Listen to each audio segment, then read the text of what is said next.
ఈరోజు పొగాకు వ్యతిరేక దినోత్సవంగా వరల్డ్ నో టొబాకో డేని మనము జరుపుకోవడం జరుగుతుంది. ఈ వరల్డ్ నో టొబాకో డే ఏంటంటే పొగాకు ముఖ్యంగా లేదు అడ్డచుట్ట వీటి వలన చాలా ప్రాణాంతకమైన ప్రమాదాన్ని మనం ఎదుర్కొంటున్నాం. ఒక పొగాకు వలన మనము ఒక సిగరెట్ కానీ ఒక అడ్డచుట్ట కానీ కాల్చడం వలన విపరీతమైన వేడి జనరేట్ అవుతుంది. ఆ వేడి ఎంత అంటే 100 degrees అబోవ్ పైన వేడి ఉండటం వల్ల ఆ పొగని మనం లోపలికి పీల్చడం వల్ల అత్యంత సున్నితమైన ఊపిరితిత్తుల్లోని పొరలు మరియు అన్నవాహికలోని పొరలు కాలిపోతాయి. మనకి న్యాచురల్గా చూసినట్టయితే ఊపిరితిత్తులు తెల్లగా ఎర్రగా అందంగా ఉంటాయి.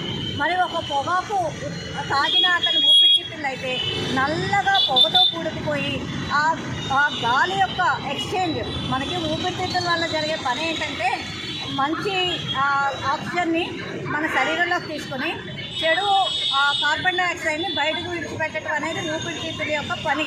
అయితే ఈ పొగాకు పీల్చడం వల్ల ఒక పొరగా నల్లటిగా ఊపిరితిత్తుల్లో ఏర్పడటం వల్ల ఈ గ్యాసియస్ ఎక్స్చేంజ్ అంటే ఆక్సిజన్ లోపల పీల్చుకునే కార్బన్ డైఆక్సైడ్ బయటకు వదిలేటువంటి కార్యక్రమం ఏదైతే శరీరానికి మరియు మెదడుకి అత్యవసరమైన ఆక్సిజన్ ఉందో అది అందడంలో ఆటంకం కలుగుతుంది.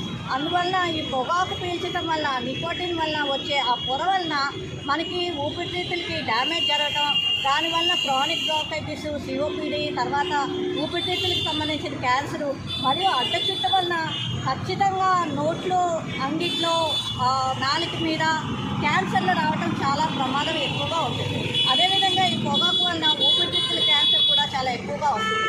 అంతేకాకుండా ఈ పొగాకు పీల్చడం వల్ల మన రక్తనాళాల్లో ఉన్నటువంటి డ్యామేజ్ కూడా జరుగుతుంది. అదేవిధంగా పెరాలసిస్ స్ట్రోకులు రావడానికి ఈ పొగాకు వలన ఈ థ్రాంబస్లు ఏర్పడటము, దానివల్ల అది బ్రెయిన్లోకి వెళ్ళటము, ఇంకా అనేక రకమైన ప్రతి అవయవానికి ఈ పొగాకు సేవన వలన లేదు ఈ నికోటిన్ పదార్థాల సేవన వలన చాలా డ్యామేజ్ జరుగుతుంది. కాబట్టి ఈ ప్రపంచ నో టొబాకో దినోత్సవం సందర్భంగా నేను మీ అందరికీ మరొకసారి పొగాకు వలన జరిగే కారణాలు, నష్టాలు వివరించడం జరిగింది. సో అందరూ మీరు, మీ చుట్టుపక్కల వారు, మీ కుటుంబస్తులు ఎవరికైనా ఒకవేళ పొగాకు అలవాటు ఉంటే దాన్ని, లేదు సిగరెట్ అలవాటు ఉంటే దాన్ని మానవాళ్ళని కోరుతున్నాను. నేను మరి ముఖ్యంగా ఇంకొక మాట చెప్తున్నాను. పొగాకు వాళ్ళు తాగుతున్నారు, సిగరెట్ వాళ్ళు తాగుతున్నారు, నేను కాదు కదా అని మీరు అనుకున్నట్టయితే ఆ పొగ గది అంతా వ్యాపిస్తుంది. మీ పక్కన వాళ్ళు కూడా అదే గాలి పీలుస్తారు. మీరు పీల్చకపోవచ్చు, మీ ఇంట్లో మీ భార్య, మీ పిల్లలు, మీరు వదిలే పొగను వారు మీ పక్కన కూర్చొని పీల్చడం జరుగుతుంది. మనం పెద్దవారం తట్టుకోవడానికి చాలా మనకి కెపాసిటీ ఉంటుంది. కానీ మీరు మరి ముఖ్యంగా చిన్నపిల్లలు ఉన్న తండ్రులు మరి ముఖ్యంగా గుర్తుపెట్టుకోవాల్సిందిగా నేను ఈ సందర్భంగా కోరుతున్నాను.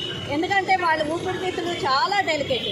మీరు వదిలే పొగ మీకు ఒక 1% అయినా కూడా ఆ పిల్లల ఊపిరితిత్తుల్ని డ్యామేజ్ చేస్తుంది. కాబట్టి చిన్నపిల్లలున్న తండ్రులు మరి ముఖ్యంగా జ్ఞాపకం పెట్టుకుని మీ కుటుంబస్తులకి మరి సమాజానికి నష్టం కలగకుండా పొగాకు అలవాటును మానవేల్చవలసిందిగా ఈ సందర్భంగా కోరుతున్నాను. Thank you.